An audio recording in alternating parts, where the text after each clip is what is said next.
오늘은 두 가지 성별을 가진 이들, 인터섹스에 대한 이야기입니다. 먼저 시작하기에 앞서 저는 LGBT와 같은 성 관련 단체를 지지하지 않습니다. 그렇다고 싫어하는 것도 아니죠. 그냥 이런 사람들도 있고 서로에게 피해만 가지 않으면 상관없다는 생각입니다. 하지만 오늘의 주제인 인터섹스의 경우에는 생각이 좀 다릅니다. 소수이기도 하고 사회적인 편견과 시선 때문에 아무것도 자신이 선택하지 못하고 있거든요. 세조 8년 당시의 기록을 보면 사방지에 대한 내용이 등장하죠. 사방지는 이순지의 종으로 양반집 과부들과 불륜을 저지르고 다니다가 걸린 인물입니다. 특이한 것은 사방지가 여성의 모습을 하고 있었던 것이죠. 세조는 이 점을 이상하게 여겨 사방지가 40이 넘도록 여장을 하고 살았던 이유를 조사했습니다. 확인 결과 사방지는 남성과 여성의 성기를 모두 가진 인터섹스였죠. 사방지의 기록 외에도 명종 때의 임성구지나 일제강점기 시절 백기화처럼 인터섹스에 대한 이야기는 생각보다 자주 찾아볼 수 있습니다. 유엔의 보고에 따르면 전 세계 인구 중 0.05에서 1.7%는 인터섹스라고 하죠.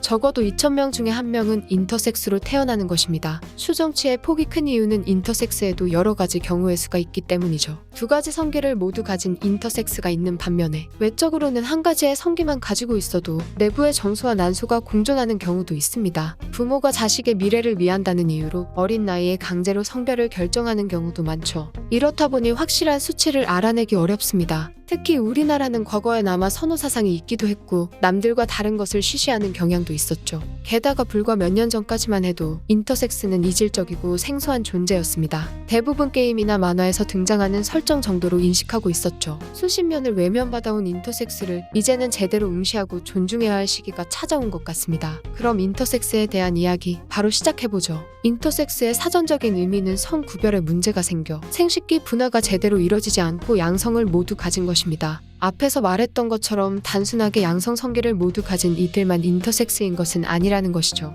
아예 성기와는 전혀 상관없이 호르몬에 문제가 있는 경우도 있습니다. 이런 경우에는 2차 성징 때 한쪽의 성으로 기울어지죠. 이렇다 보니 인터섹스가 나타나는 이유를 한 가지로 설명하기도 어렵습니다. 이해하기 쉽게 풀어서 설명을 해보자면 포유류의 기본이 되는 모습은 암컷이죠. 여기에 수컷의 성기를 구현하는 정소 성결정인자인 SRI 유전자가 발현되는 경우 포유류는 기본형이 아닌 수컷으로 태어나게 됩니다. 즉 포유류의 성별을 가르는 가장 중요한 요소는 SRI 유전자인 것이죠. 따라서 XY 태아라고 해서 전부 남성으로 태어나는 것도 아닙니다. 염색체는 XY지만 SRI 유전자가 제대로 작용하지 않으면 여성으로 태어나기도 하죠. 인터섹스는 SRY 유전자에 조금 더 복잡한 문제가 생긴 것입니다. Y 염색체에서 발견되는 SRI 유전자가 간혹 X 염색체에 들어있는 경우도 있고 XY 태아가 가진 SRI 유전자가 작용되는 과정에서 난소가 될 생식샘이 완전히 퇴화하지 않고 정소와 난소가 모두 구현되는 경우도 있죠. 혹은 임산부의 영향으로 성호르몬 수용체에 문제가 생기기도 하거나 생식샘이 난소가 되는 과정에서 파괴되는 경우도 종종 있습니다. 이 외에도 인터섹스가 나타나는 원인 중에는 학계가 아직 밝혀내지 못한 수많은 원인들이 존재하죠. 오늘날에도 인터섹스가 나타나는 확실한 원인을 밝히기 힘든 만큼 과거에는 인터섹스에 대한 정보가 훨씬 더 적었습니다. 인간은 알 수 없는 존재를 두려워하고 배척하려는 경향이 있죠. 조선의 사방지는 왕으로부터 인간이 아닌 괴물이라는 말을 들었고 꽤 최근인 2009년 캐스터 세메냐는 올림픽에 출전해 여장을 했다거나 트랜스젠더라는 말을 들었습니다. 애초에 성별을 두 가지로만 구분하는 사회 때문에 자신이 인터섹스라는 사실조차 모르고 살아가는 이들도 있죠. 대부분의 부모들은 자신의 아이가 인터섹스라는 사실을 알게 되면 성기를 한 가지로 결정짓는 정상화 수술을 진행합니다. 문제는 이때 결정지은 성별과 훗날 아이가 자각하는 성별이 다를 수 있다는 것이죠. 성별 자각에 문제가 없다고 하더라도 결정한 성별이 불완전한 경우도 있습니다. 예를 들어 정소를 살리기로 했는데 성기가 완전하지 않아 임신이 불가능한 경우이죠. 이런 문제가 한두 번도 아니고 수십 년째 이어지다 보니 인터섹스로 태어난 아이에게 성별을 결정할 수 있도록 해야 한다는 여론이 커지는 중입니다. 단순하게 남성이나 여성으로 살아가는 것이 아닌 또 다른 성별 인터섹스로 살아갈 기회도 주어져야 한다는 이야기도 있죠.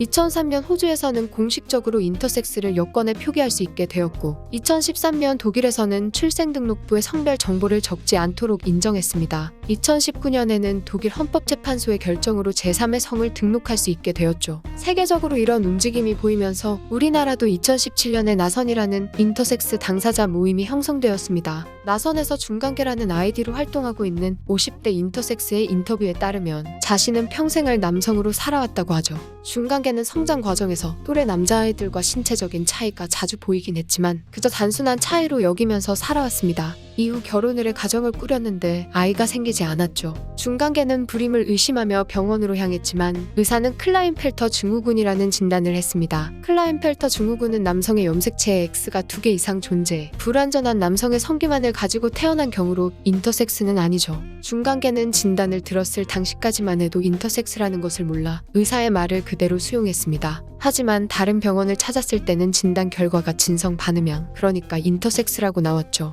이때부터 중간계는 인터섹스에 대해서 알아갔고 자신이 평생을 살아오면서 경험했던 신체적 특징들을 이해하게 되었습니다. 중간계의 부모님은 중간계가 모든 사실을 알고 난 뒤에야 자궁을 적출하지 않으면 생명에 지장이 갈 수도 있다는 말에 수술을 했다고 고백했죠. 인터섹스가 겪게 되는 대부분의 문제는 중간계의 말을 통해 알 수 있습니다. 현재 대한민국의 출생신고서의 성별란에는 남성과 여성밖에 없죠. 보통의 경우에는 별 문제가 되지 않지만 인터섹스와 그 가족에게는 이것부터가 고통의 시작입니다. 태어난 아이가 성장하면서 어떤 성별로 자신을 인식할지도 모르는데 출생신고를 하기 위해서는 한 가지 성별을 정해야 하니까요. 태어나는 순간부터 시작되는 사회의 편견은 아이의 성장 과정 속에서도 계속됩니다. 여성과 남성으로만 성별을 구분하는 세상에서 인터섹스는 억지로 둘 중 하나의 선택지 속에 자신을 끼워 맞춰야 하죠. 사회생활을 하거나 결혼을 할 때도, 심지어 화장실에 가는 사소한 문제까지 말입니다. 인터섹스 모임은 두 가지의 성별 중 하나를 강요하는 사회인식을 바꾸는 것이 자신들의 첫 번째 과제라고 말합니다. 이들이 말하는 인식의 변화는 무조건적인 차별 반대가 아니죠.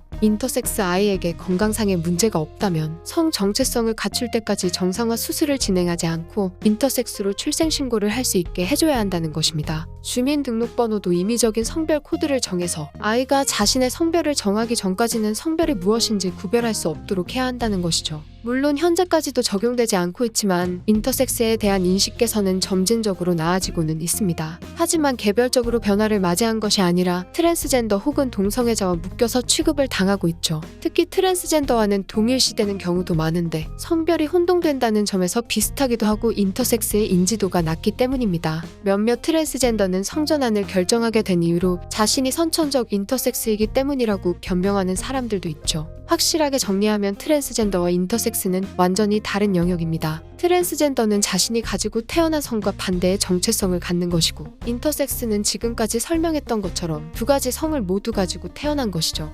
인터섹스와 트랜스젠더를 같은 범주로 보는 건 역시도 인식 개선의 장애물이 됩니다. 동성애자가 제3의 사랑으로 인정되고 트랜스젠더가 바꾼 성별로 인정받는 것처럼 인터섹스는 제3의 성별로서 개별적으로 인정받아야 하죠. 제가 시작하는 부분에서 의학 자료부터 정리한 이유도 이것 때문입니다. 의학적인 자료를 기반으로 다르다는 것을 먼저 인정해야 인터섹스를 완전히 다른 영역으로 구분할 수 있겠죠. 독일은 지난 2020년부터 의료계가 앞장서서 정상화 수술에 대한 고백을 시작했습니다. 편견에서 시작된 성별 결정과 당사자의 동의 없는 수술 진행으로 돌이킬 수 없는 결과를 불러왔다고 인정한 것이죠. 누군가에게는 사소한 변화처럼 보일 수 있겠지만 인권 향상과 인식의 변화는 이런 용기가 모여서 만들어지는 것입니다. 두 가지 성별을 가진 이들 인터섹스에 대한 이야기, 이번 편은 여기까지입니다.